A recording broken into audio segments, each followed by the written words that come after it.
guys, welcome back to the Big Sew Along. I'm Jenny, and as always, I thank you very much for choosing to spend some time with me. Regular viewers will remember that I was off last week due to a national holiday here in the U.S. This right here is how Claude spent his holiday. Very, very relaxed.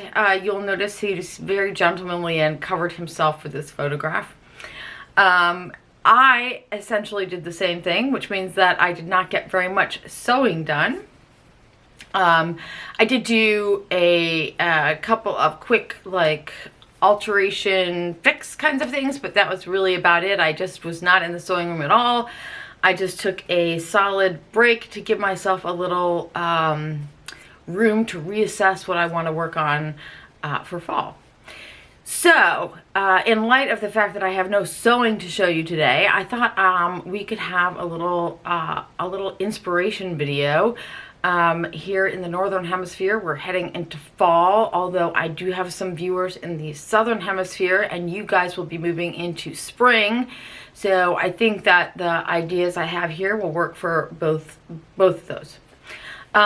This time I don't have a lot. I have a few things, but I found some really interesting things over the last couple of months. I think my last inspiration video was only about a month ago or a month and a half ago.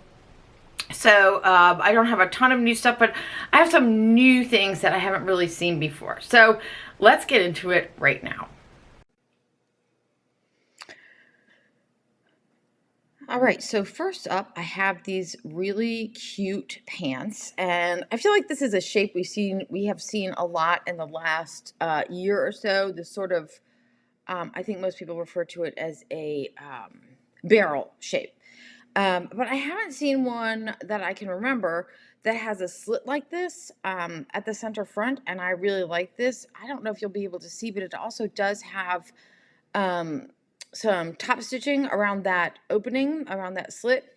I like the way that looks a lot. I also think that this could be really cool later in the year when things get cooler to wear with a pair of tights or stockings and a taller boot, instead of having skin showing, have like a more interesting tight or something underneath there. That could be really cool. The next thing I have is this cropped little sweater, and I think for me, this, it looks like it's too fitted for me, the way it looks on this model here. But I would just make it a little bit bigger. It doesn't have to be huge.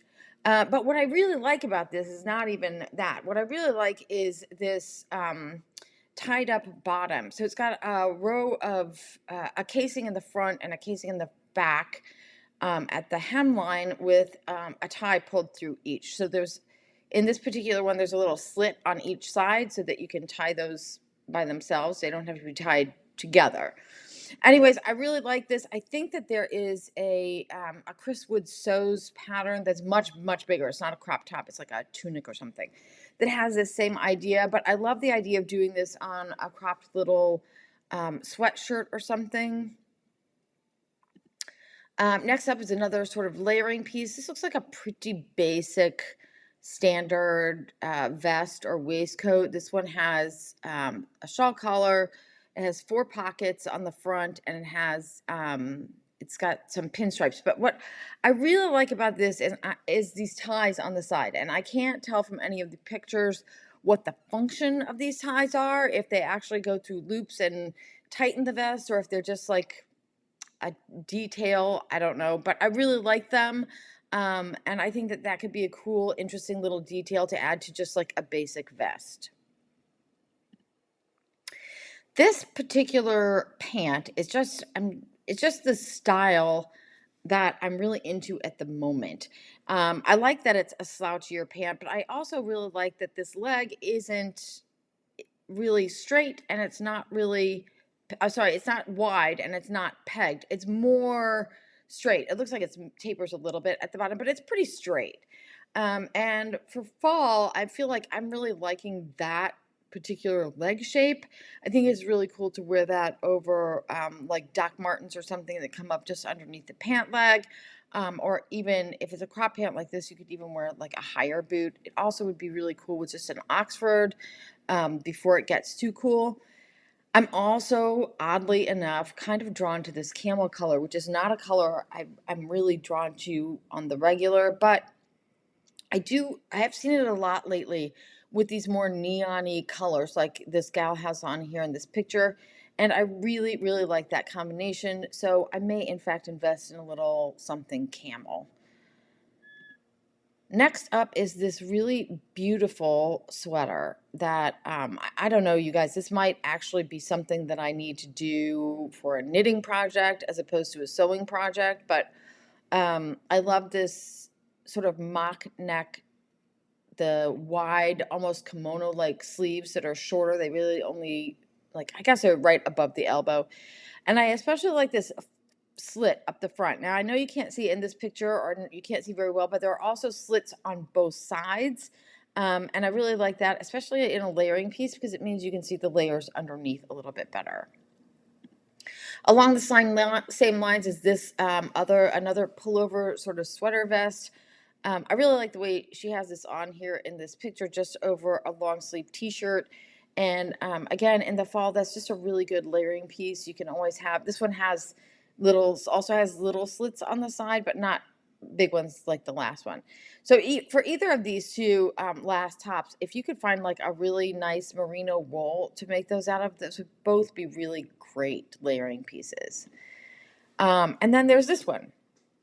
This is actually a pretty basic mock turtleneck long sleeve top. It's just longer than usual.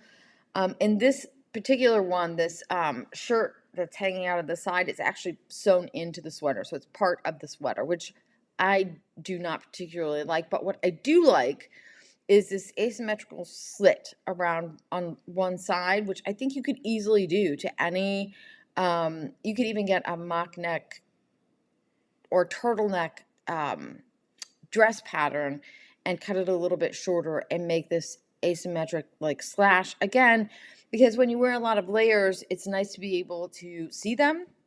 So I think that's a really cool way to do it for fall. Okay, next up is something we've all been seeing tons of for the last probably year. These pants are just getting bigger and bigger and more voluminous, and I personally am really loving that. Again, you can see the camel colored pants on the left, the denim on the right. I think I have an older MimiG style pattern that I could use to get this look. But if you were determined to have this with the fly front that both of these pants have, I think that you could use the fly front add-on for the So Liberated, what are they called? Chanterelle pants. You would have to make them longer because those pants are a little bit cropped. And you might even need to make them a little bit wider, like just through the bottom of the leg. But I think you could definitely do it, and I think that would come out pretty close to that. Next up is another top. This one is just a wide cropped top. It has cute little slits on either side of the front. It looks to me like it's really wide, so this is definitely more of like a layering piece. What I really like about this is that cropped length, and it also, I think the sleeves on this really only start at like the elbow. So from elbow to elbow, it's all the shirt. And then from the elbow down, it's actually pretty tight. But this is a really good shape to use to throw over other things and still maintain all your layers. Another top I thought was really cute. This was probably a little more fitted than I would normally go for, but I like it a lot, and I especially like the chunky look of it. It's really pretty straightforward, like V-neck top, which I'm pretty sure you could find a pattern for. I think that this, though, would be super cool to do in a sweatshirt fleece for fall. And then, I mean, obviously, I'm not going to wear it like this gal has here as just a top, but I think this would be really cool over a big white shirt and a pair of those slouchy pants we were just looking at. And then last but not least, I just have a couple of ideas for you for some scrappy, patchworky kind of looking things. I really like this t-shirt on the right. This it looks like she's got some sort of a stretch lace in there. And then one of the panels looks like it could be from a vintage t-shirt. Now this one probably isn't because it's a manufactured item, but you could certainly do that with a vintage t-shirt. And I love the idea of mixing it with like a lace or something sort of fancy. And then on the left here, these are literally, it looks like anyway, these are literally just like strips of knit that are sewn together in bands and then cut into your t-shirt shape. So if you have knit scraps lying about, this would be a really, really cool way to use them. And if you don't have knit scraps lying about, it would also be a really cool way to use up some vintage or thrifted t-shirts. All right, guys, let me know what you think of the inspiration, the early fall version. Also, let me know if you have any pattern suggestions for any of the garments I showed. I did not have a lot of pattern recommendations specifically for any of those. So if you guys have something you think of that could work for one of those garments, let us know in the comments. What else was I gonna say? I guess that is it for me this week. Next week, I'm sewing this week, so I am working on a couple of things, and then I also have I have 3 new Japanese sewing books that I just got last week. So we will be talking about one of those 2 things next week. Until then, I wish you all happy sewing.